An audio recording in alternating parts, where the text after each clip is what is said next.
Thank you all so very much for joining us tonight here at Thales College. Let me introduce our panelists tonight. So first, sitting in the center, we have Dr. Anthony Esolen. Originally from northeastern Pennsylvania and the grandson of Southern Italian immigrants, Dr. Anthony Esolen received his A.B. in English Literature from Princeton University and his M.A. and Ph.D. in Renaissance English Literature from the University of North Carolina at Chapel Hill. Dr. Esolen has been a professor of literature and and humanities for 35 years. He is the author or translator of more than 30 books, which include a range of English translations, analyses of culture, literary and biblical criticisms, meditations on modern education, meditations on the Christian life, and original poetry. Dr. Esolen also serves as a senior editor and regular writer at Touchstone magazine, has published well over 1,000 articles in various journals, and publishes a web magazine dedicated to language, music, poetry, and classic films called Word and Song with his wife, Deborah. Secondly, all the way over on the end, Dr. Matthew Bianco. Dr. Matthew Bianco is the Chief Operations Officer for the CiRCE Institute, where he also serves as a head mentor in the CiRCE Apprenticeship Program. A homeschooling father of 3, he has graduated all 3 of his children. He is married to his altogether lovely high school sweetheart, Patricia. Dr. Matt Bianco has a Ph.D. in Humanities from Faulkner University's Great Books Honors College. He is the author of Letters to My Son, A Humane Vision for Human Relationships. And thirdly, sitting closest to my end of the panel, is Mr. Winston Brady. Winston Brady is the Director of Curriculum at Thales Press at Thales Academy, a network of private classical schools with campuses in North Carolina, Tennessee, Virginia, and South Carolina. He has taught virtually every humanities class and grade level during his time at Thales, Latin included, and oversees Thales' efforts to produce their own textbooks and other resources for teachers at Thales and like-minded classical schools. He is also the author of the recently published novel, The Inferno, a work framed through Dante's classic poem to explore the problems of evil, the rise of big government statism, and man's need for a savior. He lives in North Carolina with his wife Rachel and their children, all of whom will hopefully one day learn Latin. Tonight's panel discussion is oriented around the theme of classical education for the renewal of American culture. Most of my questions are very general. I'll be asking our panelists to respond as they see fit, and then to feel free to offer follow-up comments to each other. I'll occasionally offer specific follow-up questions and seek to keep the conversation moving. We'll converse for about an hour, and then we'll take a quick break, at which point we'll come back for Q&A. So please, if you think of a question you have for one of our panelists, do jot that down so that we're ready for those when we get to Q&A. With that, gentlemen, I want to begin with a very broad question that I think classical teachers are always discussing. What is classical education? Dr. Esolen, could you begin with your thoughts? Oh boy. You know, I sometimes think that what we now call classical education, if we could go back behind John Dewey, please, 100 years or so, we would say what we now think of as classical education is simply education. Or what Newman called education fit for a gentleman. Education in arts and letters and some education in the sciences. Really not necessarily implying the study of Latin and Greek, although if you were an English schoolboy and your destiny was going to be Oxford, Cambridge, or the other old universities, you would, of course, be studying Latin, certainly, and probably also Greek. But now it seems that classical education, and I think that this is a healthy thing, classical education is merely a conscious and thoroughgoing return to standards of education and ideas about what it means to teach, what it means to learn, and subjects to be studied, worthy subjects to be studied, that characterized most schools in English-speaking countries, almost all schools in English-speaking countries, before the advent of the teachers' colleges in the early 20th century. And that kind of deliberate move away from liberal arts learning towards more functional learning, and all the kinds of bad ideas that sprouted from those teacher colleges, which are still with us. We haven't gotten rid of them. I think That's what we're now calling classical, and there's an overlay to it because a lot of us who are in the classical education movement do want our students to study what is more properly called classical. That is, your Greek and Roman texts, learn the languages, immerse yourself in Cicero and Virgil and Herodotus and so on. But right now, I don't think that is a requirement, right? We're really returning to an older idea of what it means to be educated. And that old idea was healthy, it was human, it produced people who could read things like, I'm going to give you a little anecdote. I'm going to give you two anecdotes here and then I'm going to shut up. One anecdote, one of my favorites. I get these anecdotes both, by the way, from the most popular magazine in the United States from about 1875 to 1905, the Century magazine. I collect these. They come in bound volumes of 6 months each. I collect them. I've got many years' worth. And I read them, and I write about what I find in them.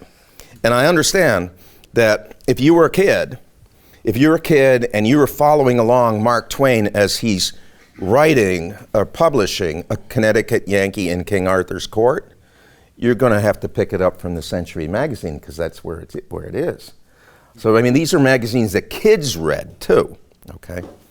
So, in one of these magazines, I find an account written by a young man reminiscing about something that he and his buddies did when they were 10, 11, 12, 13 years old, when they're boys in Cambridge, Massachusetts. Now, Cambridge, Massachusetts is now this expensive, rich person's haven where a certain university is located. And that university was located there back then, too, and it had some of the greatest Italian literature scholars in the world, right, at Harvard at that time.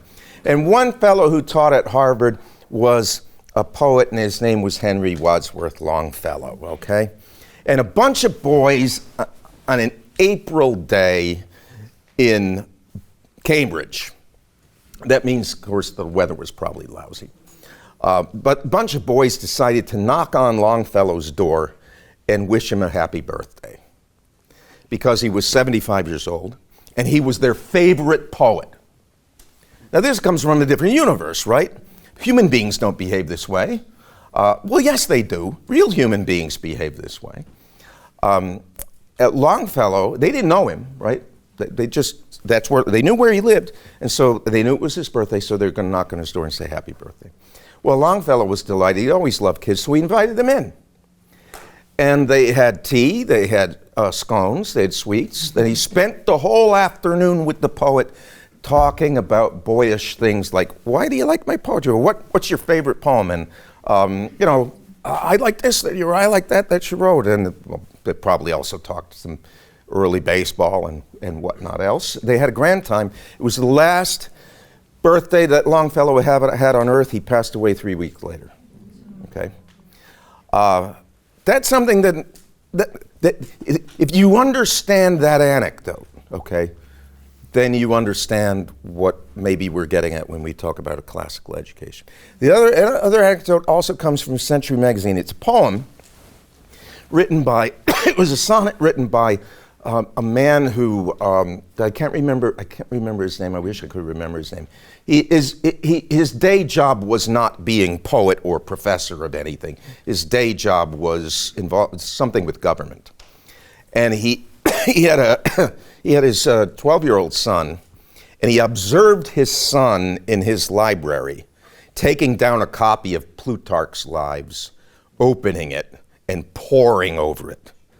And this man, watching his boy reading Plutarch's Lives, absorbed in it, writes a poem about that, whose last line, brilliant last line, totally understated, my boy may get him something worth his while. All right?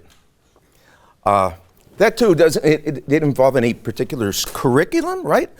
We're not talking about any program at any school. But if you can understand the father's pride in the son being attracted to Plutarch's Lives, and the father knowing what the kid is going to be reading there, and how it will build up the young boy's soul, then I think you're in the ballpark of why we want what we call a classical education. That makes sense. No, I think it makes a lot of sense. And I think one way I've spoken about that with teachers is that thinking about classical education is not so much about a certain bag of tricks as it is a spirit in which we're teaching, and that there's acquiring that spirit is the trick. Matt, Winston, anything I want to add to Tony's beautiful explanation of classical education? Or my avoiding explaining it. I like it because it avoids giving a definition that's easy to start dividing over. One of the difficulties that I encounter, I think, with classical education is this desire to figure out what it really is, and then by that determine who's really in, who's really doing it, and who's not, and becoming kind of gatekeepers for classical education.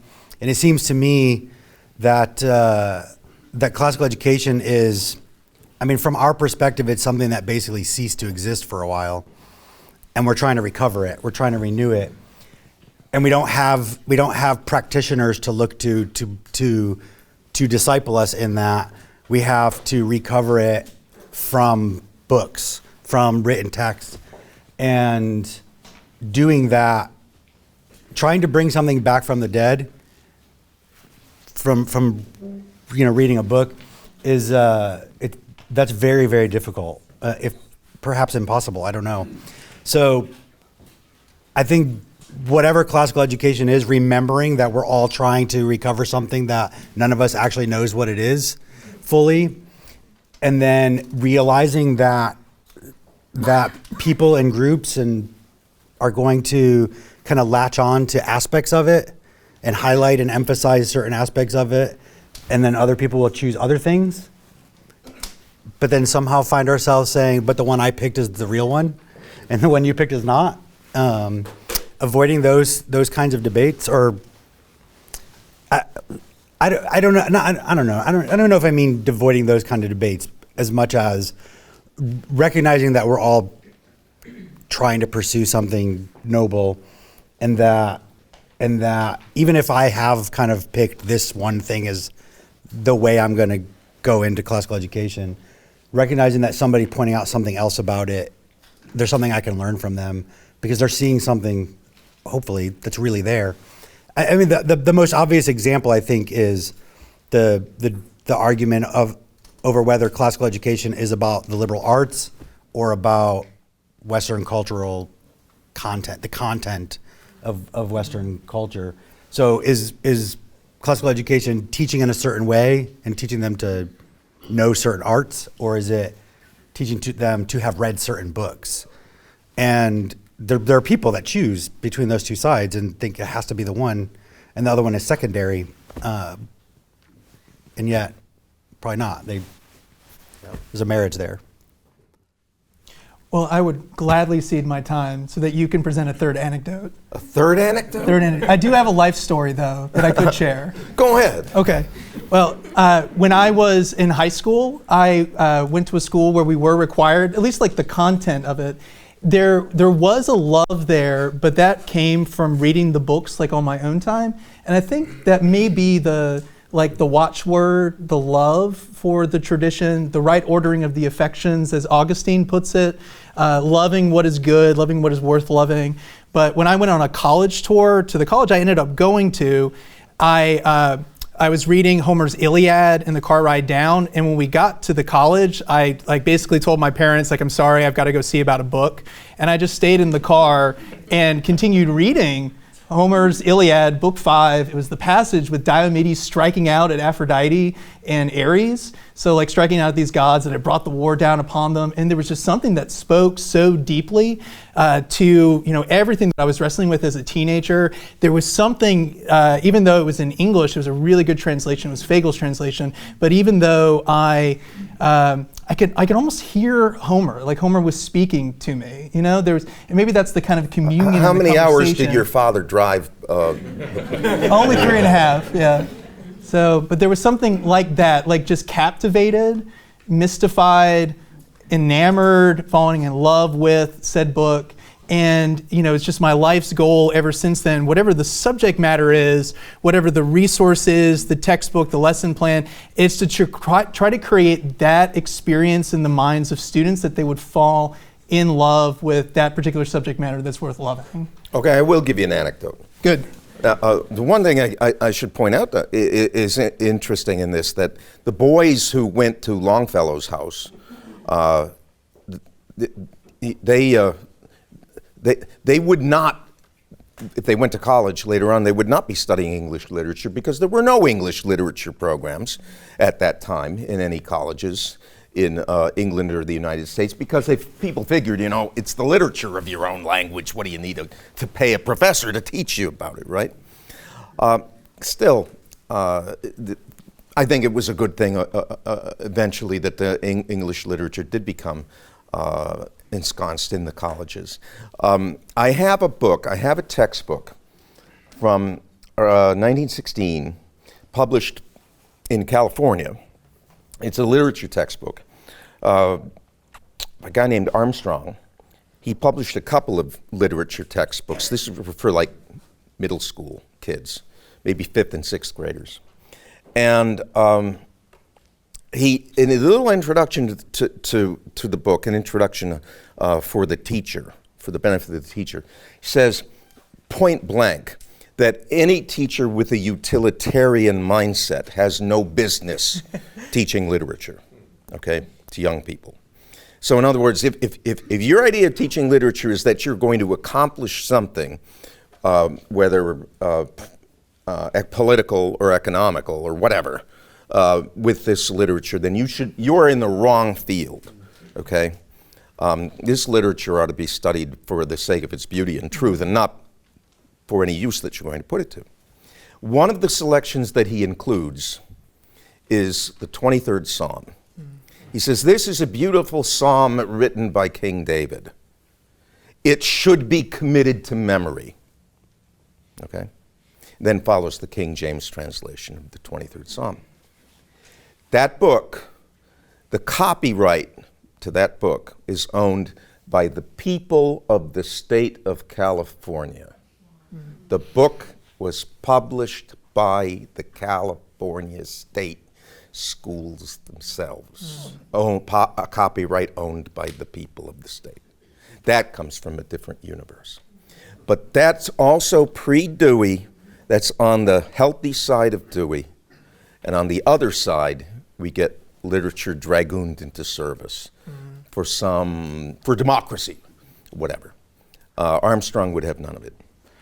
As tempting as it would be to go into an hour-long rant against Dewey, which would be honestly delightful to hear, I want to pose a new question, and we're going to start with Dr. We could just Bianco. do it anyways, though, right? I know. I have every confidence that you can bend my question to rant against Dewey if that's really what you'd like to do.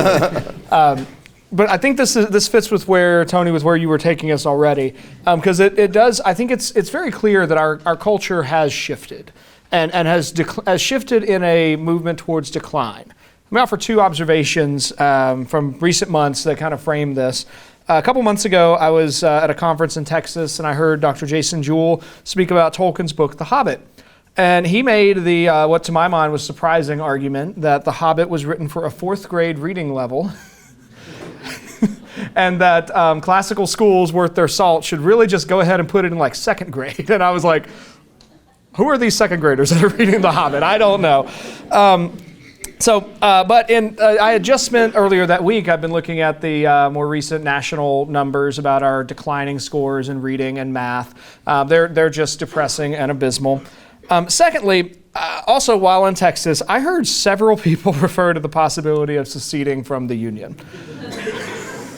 Optimist. Texas is a special place. I doubt such a secession will happen. It does seem to me that our ability to reach e pluribus unum, or unity, to find that unity in the midst of our plurality, that it's currently threatened by losing sight of the common good.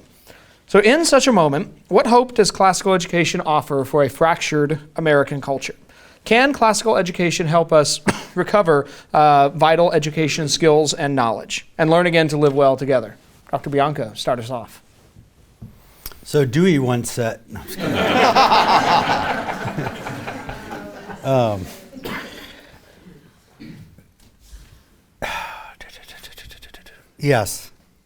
Yes, maybe, possibly.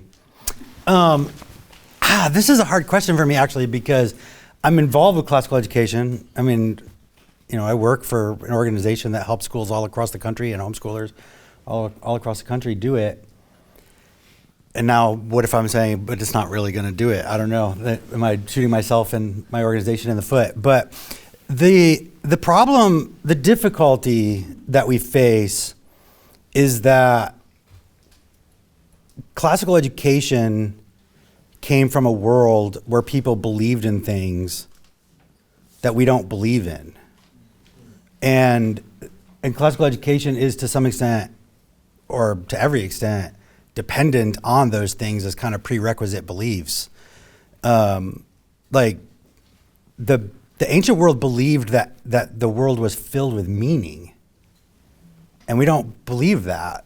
And the ancient world believed that the world was spiritual, and we don't believe that. Even Christians who believe in God and angels and demons and the soul, on an everyday basis, we're materialists, and we live and think and swim in the waters of materialism. And the classical world didn't believe that. I mean, the classical education is built on was built in a world that believed those things, and things like there are social mores, that norms, that morality, ethics that govern us, and then we don't believe in that. So classical education can do those things that you're asking about, if classical education can renew in us a belief in these kind of prerequisite things. That the world is both spiritual and physical, that there really are laws that govern how we ought to live in this world and interact with it, that the world itself is full of meaning. And if we can provide and offer a classical education that can renew a belief in those kinds of things for our children and our students, then they can come out of those schools and offer that to society, and perhaps create a world that's, recreate, renew our world to think that way. But insofar as it can't, I mean, if that's not possible, if what part's not possible? I'm trying to think. I'm thinking here with you guys.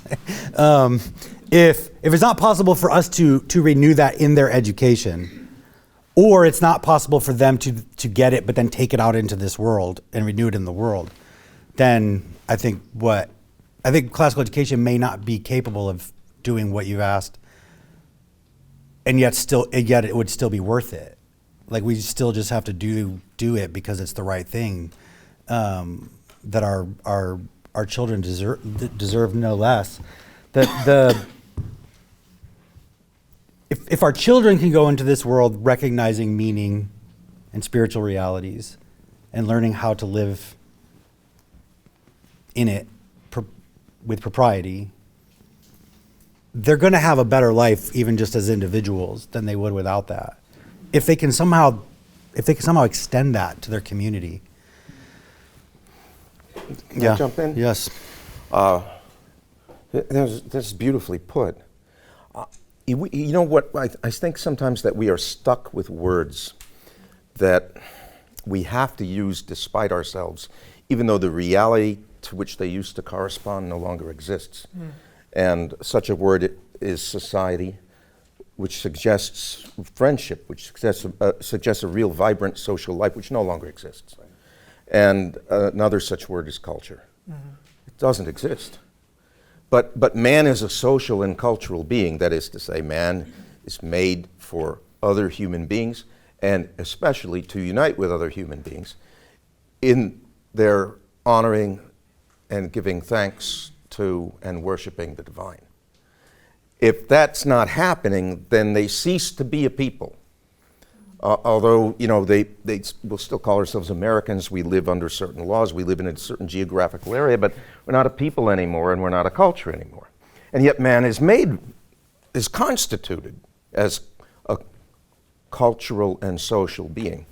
So people who know what the problem is and who have from their youth been encouraged to encounter works of profound beauty and truth and fall in love with them, to sing, for instance, when nobody else does,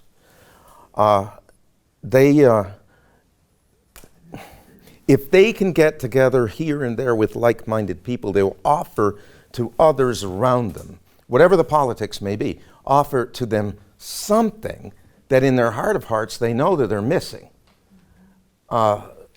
You know, why are these people having a feast? Why are these people singing? We don't have feasts. We don't sing. What is it? This young person, he's rattling off 50 lines of a poem. Why? Because he loves the poem. I will give you another anecdote, okay? If you go see that what else can you do? I mean, you may help some people. You may pull some people out of the fire. You have to do what you can do. This comes from the 1950s. And if you ever watch, they're all on YouTube, so they're easy to find, the old What's My Line television show, right? The first season featured, did he teach at Yale? Yeah, he taught at Yale. Yale is this podunk college in southern Connecticut. Yale professor Louis Untermeyer, who was a raconteur, a professor of literature, and a published poet, okay? And Louis Untermeyer was one of the panelists for that first season on What's My Line. He was a regular cut-up. And he published a couple of books trying to reintroduce young people to poetry. And 20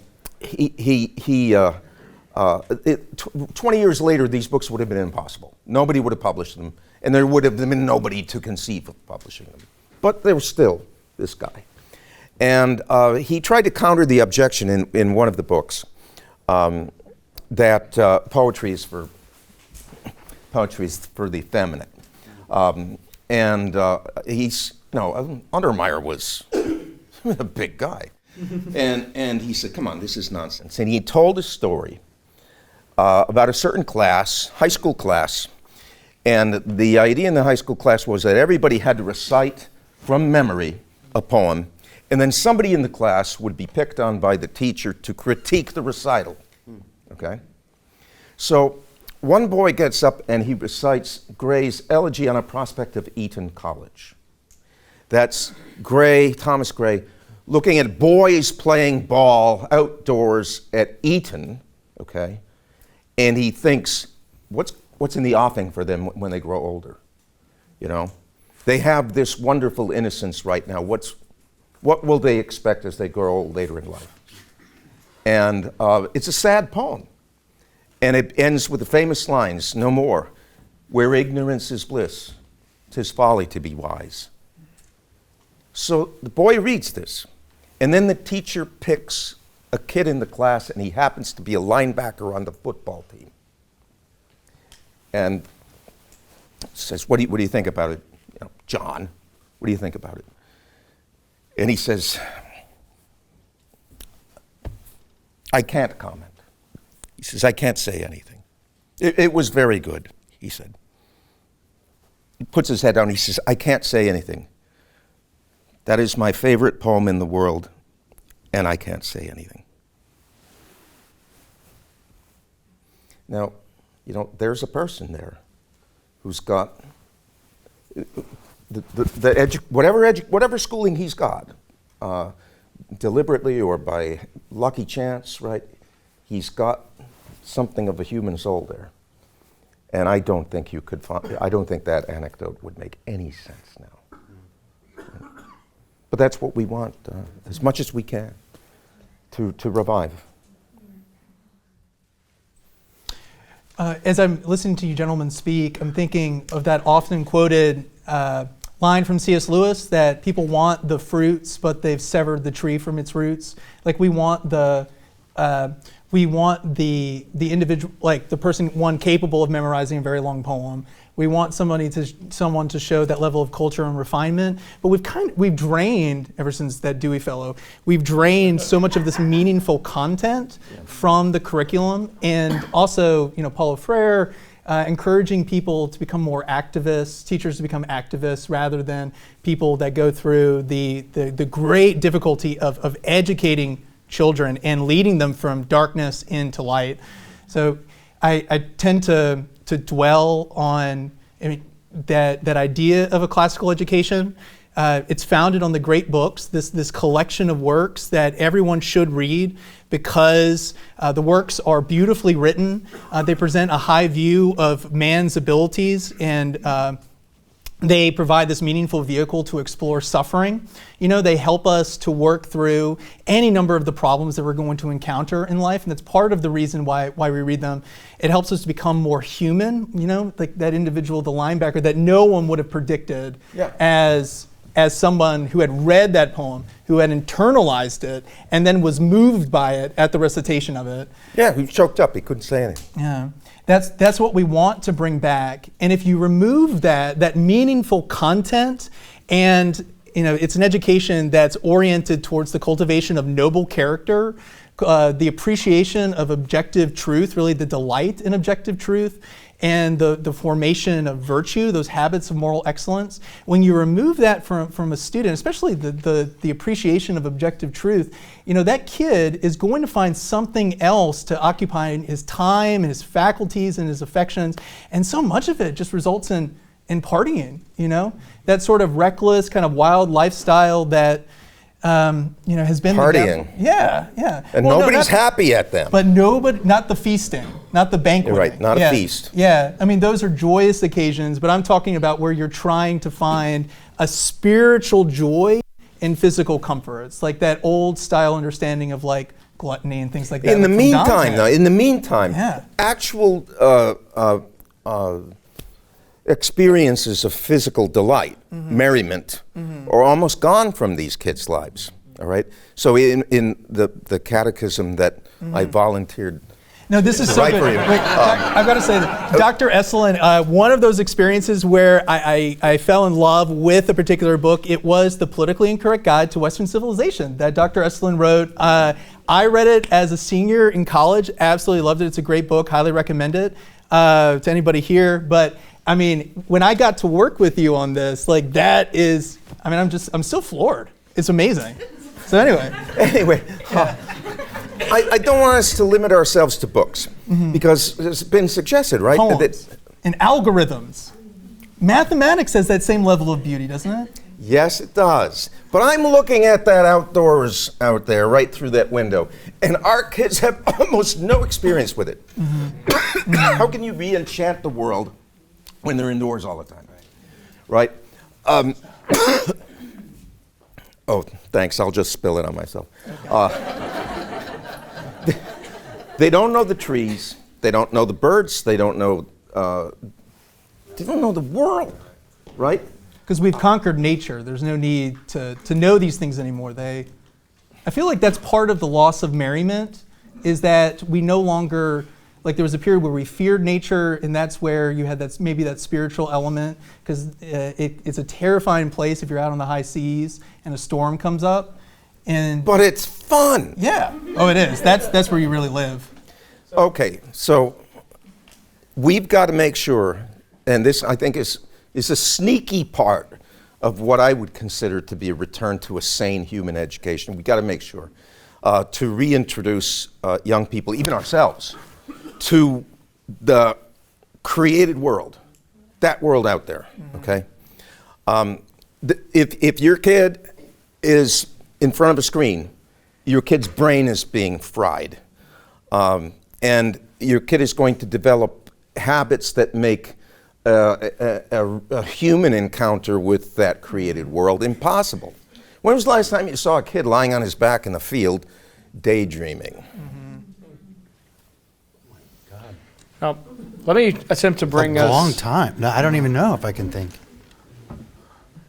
Gentlemen, I'm going to abruptly jump in and attempt to bring this one around to a more positive place. I'm going to try. If any of you happen to listen to my podcast, the goal is to always be an optimistic curmudgeon and be very grumpy about the world, but then bring it around to hope at the end. We've got the stuff. Well, that's the thing, and that's where I'm like, what I'm hearing in all three of your responses is that even though Matt might have been the most, no, we probably can't actually do this with classical education. You're all in agreement that classical education has the potential, it has the foundations for creating some new form of unity. That it's not that it's impossible to create actual culture, it's just that it's hard. And I do want to add in at least one note to parents out here, because I have been the recipient of emails when I have tried slightly creative things and parents don't like my slightly creative things. Tony, what I'm hearing in your description, if we were to actually spend a lot more time in real nature, that would require the reintroduction of danger into childhood. Safety kills. Say a little bit more about that. Safety kills. We'll know that we're healthy when we get more boys in the emergency room who have fallen out of trees. Right? Really, if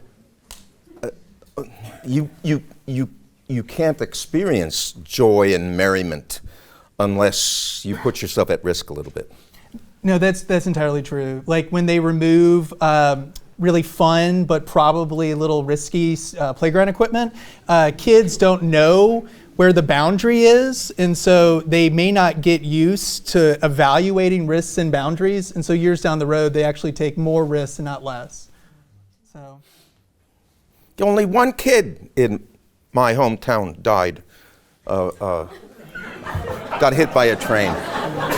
No, That's probably not the best anecdote for this. It's not the best. That might have been the quotable New anecdote, new anecdote. Strike it from the record. I will give you a new anecdote. Okay, so there was this boy.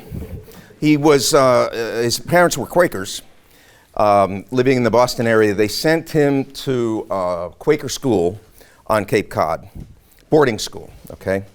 And we have this boy's letters that he wrote home over the course of 7 or 8 years. And you can see the boy getting more and more intelligent and sophisticated as he's writing home. He's about 12 or 13 years old, and he's writing about the schoolmaster. The school was run by family, and the teacher was sick that day, so they had a free day. They had a free couple of days, the boys did. They decided that they'd go for a long walk several miles out on the beach because somebody said that there was a beached whale, not one of the larger whales, but there was and they wanted to see the skeleton, okay? So they walk the 4 or 5 miles, they find the place, they found the guy, the naturalist who had found the skeleton. They look him up, they're just a bunch of kids, they don't know him, right? So they have the whole day out there, nobody's watching them, and then they go into the town, they have a little money to spend, they have something to eat, they get back by nightfall, okay? And the boy writes about all of this. This boy, his name is Horatio Storer. He became the father of gynecology in America, and it was his work, while he was still a Quaker, it was his work that persuaded the AMA to petition the various state legislatures to outlaw abortion. It was his work with examining what was going on with the fetal development, embryonic development, and so on. He became a Catholic in his late 30s. the Quaker parents, but he had a total boy life. And you see it in these letters that he writes over the course of many years, all the things that they did. And if the people who were running the little school thought that they could be sued and they could lose their livelihood if something bad happened, then none of this could have occurred. They probably couldn't have had a school in the first place. And these kids wouldn't have had real lives. Yeah. No? So lawyers are the problem. We made it 45 minutes in before a lawyer joke. I once saw a statistic. You know how they have those graphs that show by little logos how much bauxite, for instance, is mined in various countries, and you see United States, every little symbol stands for 10,000 tons of whatever. They did that for lawyers per 100,000 people in various countries. And the logo that they used was a shark, okay?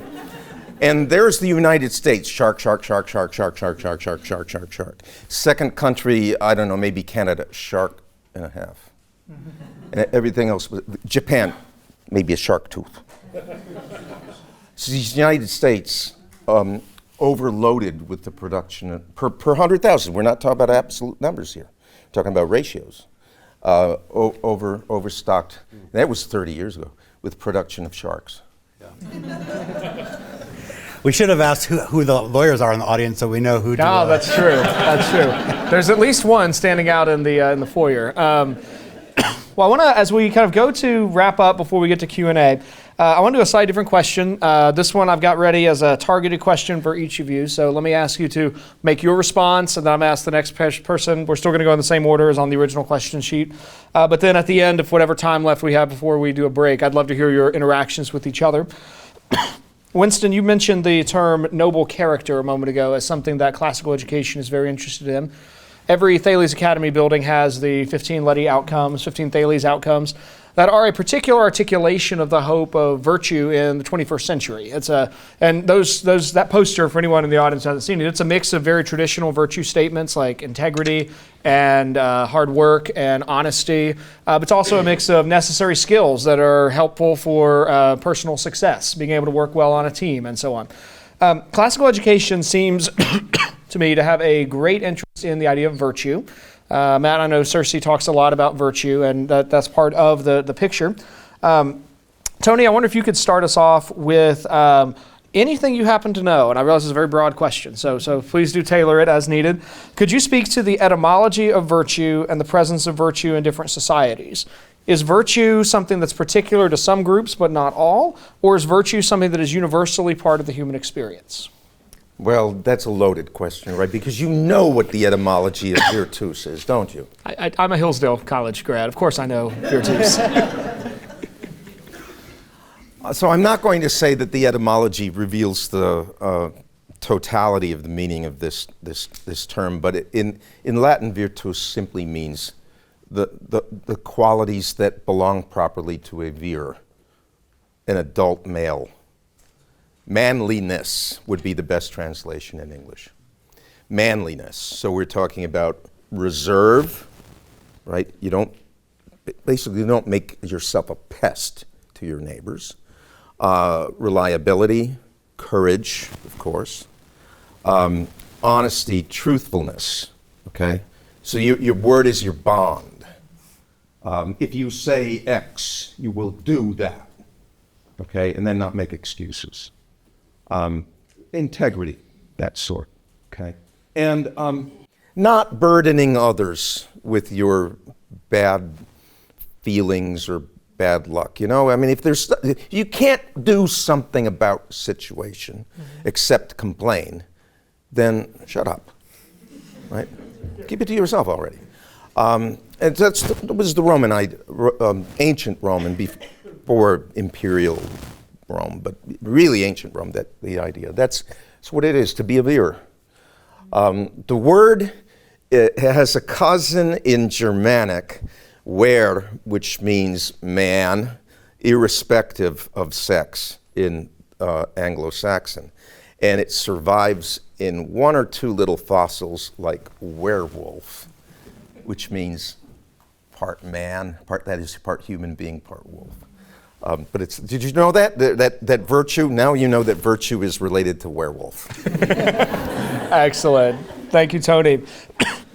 Matt, could you speak to virtue from Plato, Aristotle, and the church tradition? How do these sources ground our approach to virtue?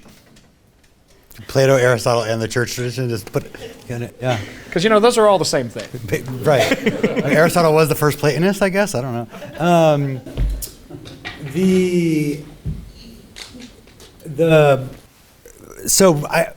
In Plato's Republic, I guess, would be a starting point, because I think the church fathers definitely pick up on this aspect of it. But there's the human being, the soul has different faculties or different ways of desiring things.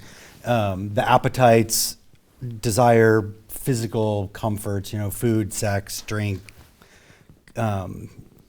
physical pleasures. And then the passions ultimately desire honor, and they pursue honor through kind of like anger and sadness are the main emotions that are used to bring about honor. So if somebody dishonors me, then I get angry because they dishonored me. The problem with the passions is that they don't know what's honorable and what's not. So you might have dishonored me by not waving when you walked past me, and then I get all offended and blah, blah, blah, and angry. And then the mind desires knowledge, it desires wisdom. And so virtue in the ancient tradition, the Greeks and early church, is when the soul is rightly ordered, when the mind is telling the passions what is actually honorable, so that the anger becomes, or the indignation becomes righteous indignation. And you can control the appetite, so that you're not a glutton, you're not all the other things, drunkard and a sex addict, whatever. So virtue is that. The thing is, virtue's not possible for them just out of the gate. Like you have to have training in it. You have to train the soul. The soul's disordered from birth, right? So you have to train the soul to get there. And there's a particular course of training that you go through in the ancient Greeks and in the early church fathers. But one of the things that is common for all of them is that before you start training in goodness, like we talk about truth, goodness, and beauty, before you get training in goodness, you actually start with beauty, which is what's so fascinating about all of your anecdotes, right? Yeah. You have to teach the child to love something by giving him lovable things, and not by explaining to him why that they're beautiful, but just letting him experience the beauty and falling in love with those poems, or with Longfellow himself because of his poems. And then through that love for beauty, which would include things like coming to love virtue, because this character that I read in this poem or in this story embodies that virtue, and I love the character, right? Like an easy example of that for us, I think, everybody here, you guys know who Tolkien is? Lord of the Rings, common, yeah. A perfect example of that is Samwise Gamgee. Like, everybody who reads that story loves Samwise Gamgee until that one part when he destroys Gollum's chance of salvation, but whatever. Everybody loves Samwise Gamgee, but by loving Samwise Gamgee, children love the way to be a loyal friend. And so then they end up embracing that virtue because they want to be like him. So it has to begin with experiences of beauty. Then now I desire to be virtuous. Now the training in how to be virtuous becomes possible. So I can move from beauty to goodness. And then once the soul is ordered, the Plato and the church fathers tell us, once the soul is ordered like that and through beauty and goodness, now it becomes capable for the soul to perceive truth. Because if I try If I try to get my soul to perceive truth before it's been ordered, what it will do is learn how to achieve the vices, not the truth. And an education that starts with truth without having looked at these two things first might actually be just creating very, very manipulative future adults. And this is the exact program described in reverse in The Abolition of Man. C.S. Lewis is telling us how they took truth away from us, and they started by taking away beauty. And that's how we have to get it back. So if we want virtue, we have to start with beauty. Yeah. And it's experiences of beauty, not explanations of it, experiences with it. Winston, the last question or last sub-question of this goes to you. Where does virtue happen in the everyday life of the school? What is Thales Academy doing to help students form virtuous lives? Is virtue necessary for the success of the American experiment? Well, I would start off saying virtue doesn't start in the hallway, but it's shown in the hallway. So those, at least disciplinary issues, a lot of times those come up when students are, going from one class to another.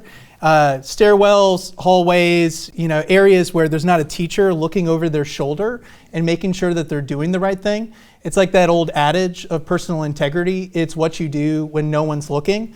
So virtue, these habits of moral excellence, the virtues, the particular virtues that you listed, Dr. Esolen, those are, that really is like a level of self-control and your ability to regulate your actions to such an extent that you're not infringing on the rights or the well-being of others. Again, in the hallway, I always go back to that when teaching 7th grade history, when we get through, say, the Renaissance, and we're reading works of political theory, Machiavelli, even just a little bit. Those are some of the examples that I'll bring up. How do you treat people in the hallway as you're going through? In regards to the importance of virtue in the life of our particular school, it's something that we encourage and walk our teachers through, that they can embed such meaningful touch points in their lessons, so that if it's a math problem even, or a science experiment, trying to present that to the students in such a way that they can also find and appreciate its beauty. That it showcases the order in the world around us, some amazing phenomenon that really captures the mind, arrests your attention in the same way that Homer did for me when I was in high school. Similar sorts of experiences, regardless of the subject area.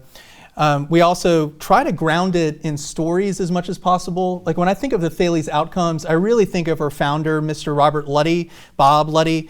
The way in which, those outcomes are really the distillation of 50, really his entire lifetime, but the years in which he spent building his business and then giving the fruits and the success of that business back to generations of school children so that they could have the same opportunities that he himself had. And I think that's just huge. The Thales outcomes are 15 sort of lessons that Bob has gleaned over his time in Captive Air as a philanthropist, as an industrialist, as a businessman, as a patron and a mentor, to countless people. In regards to the relationship of virtue and the United States and our American Republic, I think you've got to break it down etymologically in the same way. Republic comes from the two Latin words, res publica, and it means the thing of the people or the people's thing. Republic is not a monarchy and wherein the king has all the responsibility for the well-being of that community. Really, a republic, that responsibility falls on the people, the ordinary, everyday people that are going through and trying to contribute to the common good in whatever way that best suits their talents and their abilities and gifts. And so if you can connect that little thing in the hallways to a real person who's lived a life well lived, and you can follow through these same sorts of principles. That's the benefit of timeless and classical wisdom. These things generally, maybe not universally, there's ways to apply those laws in ways that aren't appropriate, but generally if you get up early, healthy generally, if you get up early, you will be more successful and so on. But the republic aspect of it all, it's really falling on the people to take those responsibilities in order to care for the well-being of their community. It's not on the government, it's not on the state, it's not on the bureaucracy to take care of us in any way that we think we need to be taken care of. That's really coming from ourselves and associations that we form in order to contribute to the common good. Gentlemen, thank you so much for your reflections on virtue. I think that's something that we're all very much interested in. Russell Kirk once wrote that the step to better ordering society begins with first ordering the soul.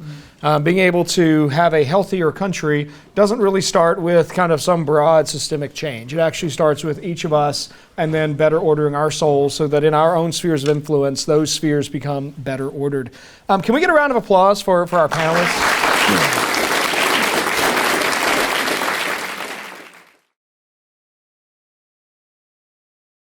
We have our three panelists, and we have about 20 minutes for Q&A. So who's got questions? Let's start in the back. Checkered shirt. Yes, sir. Yeah, so what advice would you give to people like me who are trying to get a classical education after having gone through their formal education that was good, pretty well educated, but not classically? What advice would you have for me and other people like you? So real quick before y'all go, that question was, what advice do our panelists have for someone who says he got a good education, but not particularly a classical or maybe even a liberal arts education, and is now looking for that? Okay. It depends on what you like, okay? So if you have a penchant for music, time to immerse yourself in not just the classical, but also the folk traditions of the various cultures in Europe and in America that fed into classical music. I mean, if that's that could be a great entry. If your thing is art and architecture, well, immerse yourself in the art and architecture of the West. If you have not a lot of time to read a Russian novel written for people in Russia, where the nights last for 6 months, and I love Russian novels, but if you maybe you want to go to poetry, because poetry is nitroglycerin. Poetry is in such concentrated form. You can read a great poem, one of the greatest poems ever written, in 5 minutes. And you can commit it to memory, and it wouldn't take you that much longer, and you have it with you for the rest of your life. It's building up your soul, right?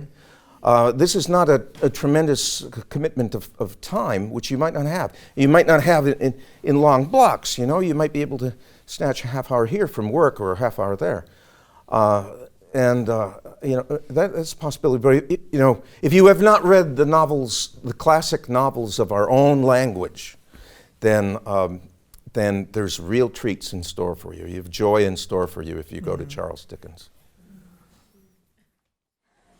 Recently did an audiobook Hard Times, which is probably not the best one to start with, but some of the stuff you guys talked about. That's true. That's true. We were just finished Hard Times in my class, and we're going on to the abolition of man next week. How about that? I would start with Dickens. I would start with David Copperfield. And eventually you'll graduate to the second greatest novel ever written, which is Bleak House. But I wouldn't start with Bleak House. All right, and can I add something to that? Yes, please. Find encounters with beauty, just as he was just saying. And when possible, where possible, as much as possible, encounter those beautiful things in the setting they're supposed to be encountered in. I have an anecdote.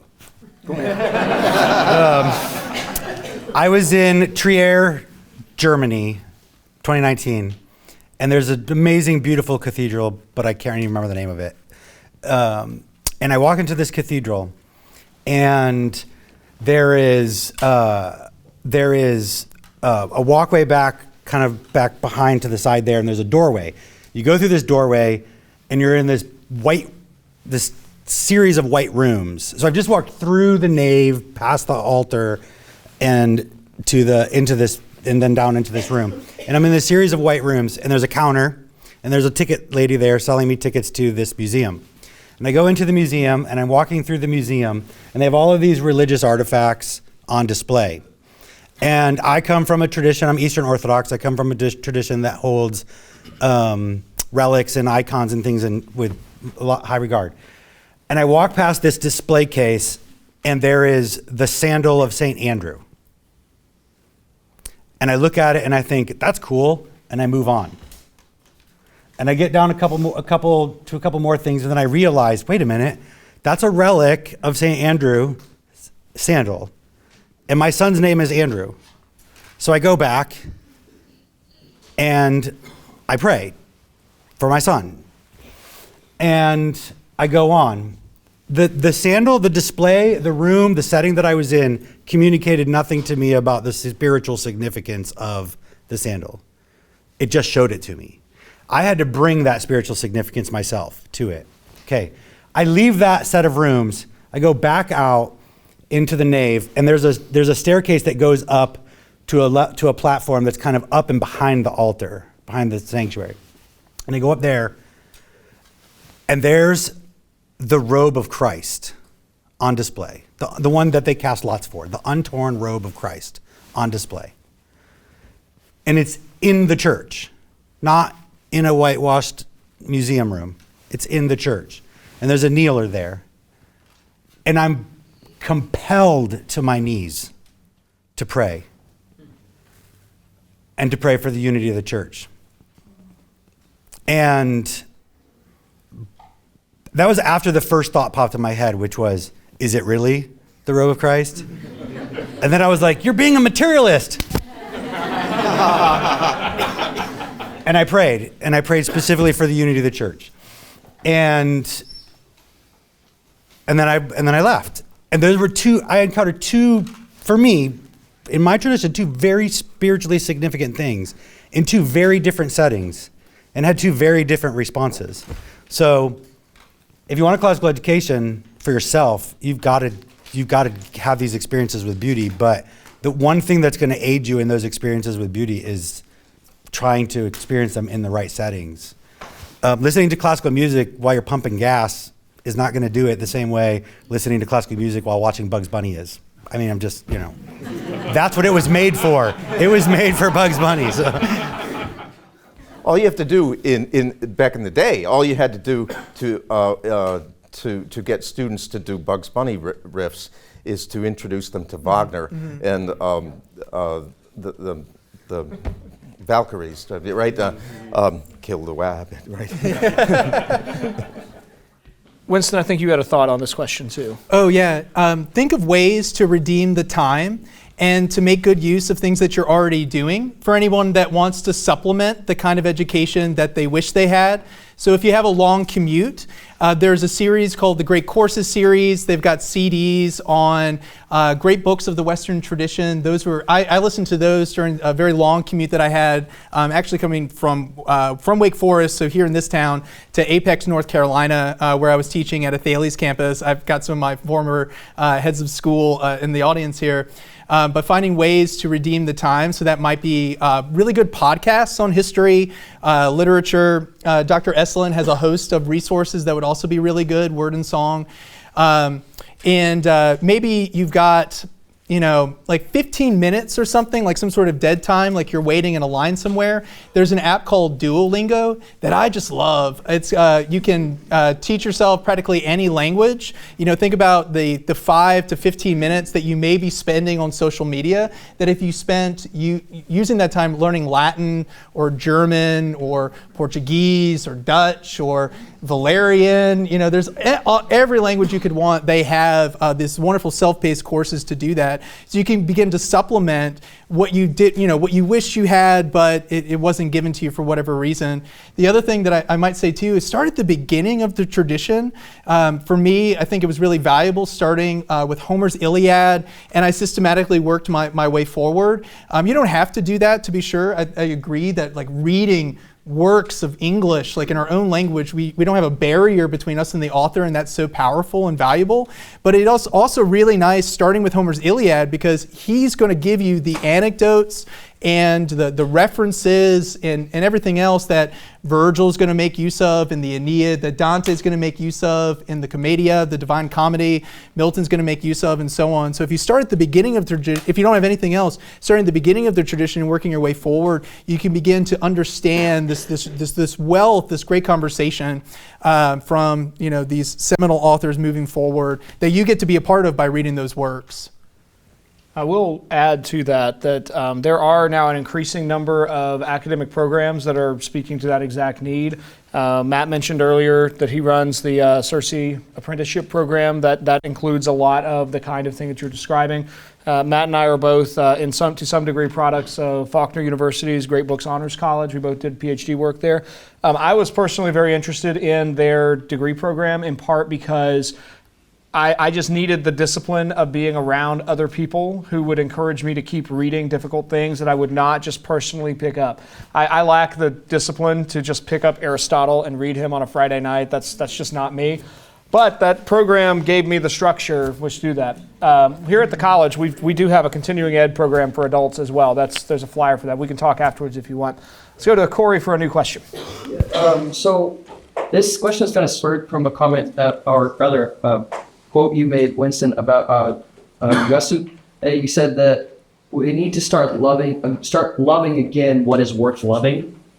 And so it reminded me of a quote from Aristotle, which you claimed that all men have a desire, have a natural desire to know, to learn, right? And I just wanted to ask you guys, I know that several of you have mentioned in the kind of in this modern world that we've lost a lot of that sense of love and beauty and the desire for knowledge. Do you think that claim that Aristotle made still rings true today? And if it does, how does classical education continue to foster and encourage that love in a modern materialistic world?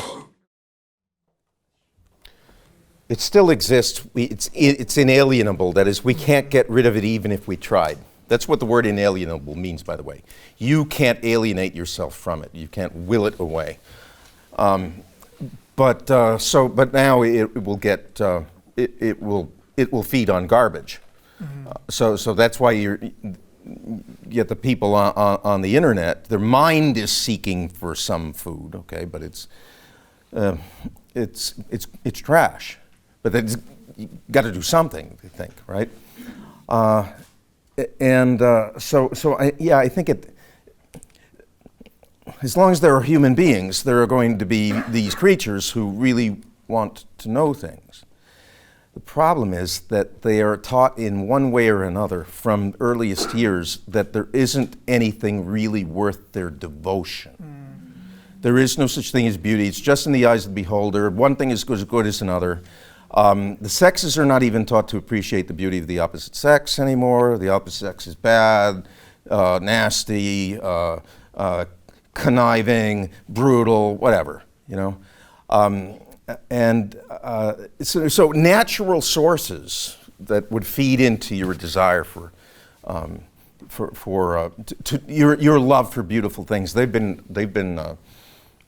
corrupted, polluted, cut short. By all means, we need to reintroduce the natural things. Perfectly natural things that no culture before ours has ever had to worry much about, but we have to worry about. I mean, who would have said to anybody in the 19th century, you've got to make sure that your kids are outdoors where they can experience the glories, the wonder, the mystery, the danger of this created order? You wouldn't have to say that. Now you have to make a deliberate attempt, right? But it's a wonderful thing because we are still constituted the way we are. People will respond to that. But you've got to start from the beginning. This is not something that you can begin with your kids at age 12. I don't know, I may have wandered far from the question there, but if I know a kid in Nova Scotia where we live in the summer, and I've watched him from when he was a little boy to what he is now, about 13 years old, raised by his mother and his grandfather and his grandmother, no father in the picture. That kid has gone from being a kid interested in everything by nature, because he's got brains and personality, to a kid you cannot pry from the screen, where he plays video games maybe 7 or 8 hours a day while texting with his friends. And they live with the bay on the ocean right across the street. All right, we've got time for one more question. I see hands going up. We're gonna go to the other side of the room. I think that's Tyler. What's your question? My question is, with the increasing secularization of America, do you think even if a more classical approach was taken in public school education with the great poets and the great books that is taught, even if those were taught, would we be able to sort of recover any sort of wonder with the natural world or help bring back more spiritual beliefs? So that question was, if I understood that correctly, that question was, in an increasingly secular world, can a sort of mainstream classical education inspire wonder and beauty inside a secular approach? Is that, okay. Take it. So, Dr. Herring there, did he chastise us? No, he just pointed out that we were being kind of negative earlier. And I blame Tony, but I'm going to put a positive spin on this, if I may. I don't think we're becoming increasingly secular. I actually think we're becoming increasingly pagan. And I think that's a good thing, because paganism is a gateway drug to Christianity. Paganism can't, look, the secular society, the materialistic society, it's not sustainable. But we cannot live this way in the long term. I'm not saying like in 2 years it's going to collapse, but it's not sustainable. And people are already turning to pagan practices to try to find meaning, right? They're, stones and essential oils. No, wait, that's not. Whatever, all these different kind of a new age kind of paganism. But new age paganism is going to lead to Christianity, because it's the only thing that can sustain the demands of human nature. What humans really, really know in the long run. The problem that we have along the way, the problem that's going to slow all of that down, is that the desire to know that you were talking about, or that Aristotle was talking about, it's there, but some of it's been we've been turned away from it because of the way society teaches us to think about the world. But the other problem, and it's the boys' screen problem, is that they're basically creating an island of lotus eaters, right? We're just numbed to beauty. Like, we're told that it doesn't exist, and now we're numbed from even desiring it. And so if the screen is just satisfying, and that's not even the right word, it's just numbing enough that I don't even have the energy to put it down and go find something else. It just zaps me. I no longer even want to go home. But the answer is right there in the story. The thing that you do to escape the lotus eaters, the lotuses, is fast. We have to fast. I don't desire anything because I give myself everything that I want to just numb me. I don't mean just screens either, right? Like, I eat garbage food all day long, whatever. I drink garbage drinks all day long. I watch garbage TV shows and I listen to garbage music. And all of those things are just kind of lotuses for me. They're all just kind of numbing me. But if I can fast from the lotuses, I can awaken in me a desire for something better, potentially better. I have to be shown that the better, but it becomes possible to desire the better. And then I can desire the better food, better drink, better music, better art, whatever. But I need a helper. In the ancient Greek world, that helper was called the sophroniste, which is the Greek word for the gymnasium leader, but it literally means the temperance enforcer. We need temperance enforcers. My chest is, well, Lewis said, our chest is supposed to do that for us. We don't have chests. We're men without chests. What we need is a sophroniste. We need an external chest to help me with that. And if I can do that and create in me and reawaken the desire and the energy to pursue it, then I'll recognize that what the secular society has to offer me is not going to satisfy. And even ultimately what paganism might offer me in its place will not satisfy. And the only thing left is that which is really beautiful and really good and really true. It'll free up a lot of liberty, a lot of time in the meantime, won't it? A lot. A lot, yeah. People will no longer say, oh, I can't do that, I don't have enough time. Yes, you do. You know what you put me in mind of? The Greek word ascesis, from which we get our word asceticism, right? Ascetic, which we associate with, starving yourself in the desert. The Greek word essentially means military drill, boot camp. The kind of tempering of your desires and ordering of your desires that makes you strong, that is a prerequisite for being a fit soldier in war. So, military drill. Fantastic. Gentlemen, I want to ask you each one last question, but because we're already over time, and I know there's a decent number of people who need to be in the classroom by 7:35 tomorrow morning in the room, let me ask each of you to make a very brief response to a very large question. You've each dedicated your careers to helping build the classical renewal movement. Tony, you've been working with teachers, schools, and curriculum for 35 years. Matt, CiRCE is a national level support for classical educators. You actively teach parents how to lead their children through this particular pedagogy. Winston, you're part of building a scalable classical model through your work at Thales Academy and Thales Press. As we wrap up our conversation tonight, I'd like to ask each of you to speak to the future. Where do you see classical education 10, 20, 50, 100 years from now? What would America look like if classical education became truly mainstream? We're going to start with Winston, and then we'll just kind of run our way over to Matt. Winston, start us off.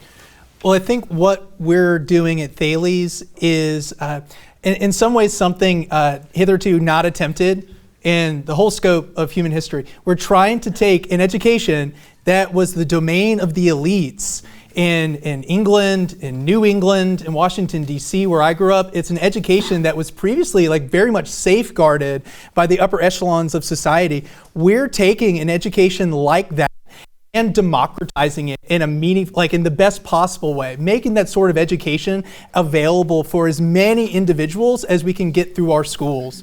So right now we have 15 campuses. Mr. Luddy's vision is something on the order of 100 campuses in North Carolina. And then beyond that, we'll just keep growing. Because the goal is that if this education is really the very best that a student could go through and that a parent can learn from as they help their student with their classes, then we should make this sort of education available for everybody. Tony. I don't know where things are going to be 50 and 100 years from now. If anybody ever calls me a prophet of doom, I have to beg that I am innocent of that. I don't think that doom is going to fall upon us. I think we've already fallen apart. The city is a bombed out bunch of rubble. And once you get that in your minds, I think that it's sort of liberating, because what needs to be done? Everything needs to be done. So what should you be doing? Pick up a shovel. Anything that is ready to hand for you to do, that you can do. Everything needs to be done, and classical education is going to be a big part of this. Whether there will be a United States of America in 30 or 40 years, I suppose there will be. These things just sort of have a kind of inertia, like the Roman Empire after a couple hundred years just sort of petered out. We need Visigoths. We need Visigoths. Yeah. We need a bunch of barbarian Germans, Instead we get these world-weary Germans out there that don't even replace themselves with other Germans. I don't know, but I do know this, that in all of this talk that we've had today, it's wonderful things that I've heard, and I'm very much cheered by this. We got to remember, this education is superior to others for one more reason. It's a heck of a lot more fun than anything else on offer. And so is religious faith. And some people will be attracted to it because they will say, you know what, I don't know what they're drinking over there, but I want some of that. We should always remember, you got to have fun. Matt, take us home. What was the question? 10, 20, 50, 100 years from now, classical. Two paths. There are two paths you can go by. I was going to keep going with Stairway to Heaven, but I'll stop. The one is that it goes mainstream too fast, and we actually lose control of it. And in that case, it becomes something else altogether, and we have to start a whole new renewal with a new name. And try it all over again. And then we just basically just become these kind of, to borrow Rod Dreher's term, this kind of Benedict options, right? That we just keep tucking ourselves further and further away. The other path, of course, is that we are strengthened ourselves in it, and we can take on all of these people coming to us because they want to know what we're drinking, and we can support them. And if we can do it that way, if we can strengthen ourselves so that we can take on all of these new people, then America could look very different in 50 to 100 years. I mean, it could be to Winston's point, right? The reason classical education has to be brought to the masses is because the masses have the authority that only the elites had. It's not, if I'm going to be a gentleman and a voter, and I'm going to have the responsibility to govern the world that I live in, and not just in my own home, but publicly, then I have to be educated. And that's what the classical education was. That's why it was for the people it was for. And democracy actually demands classical education, a universal classical education, because democracy gives us rights and authority that we didn't have outside of it, before it, prior to it, and that authority requires this education. So, yeah. Please join me in thanking our panelists tonight.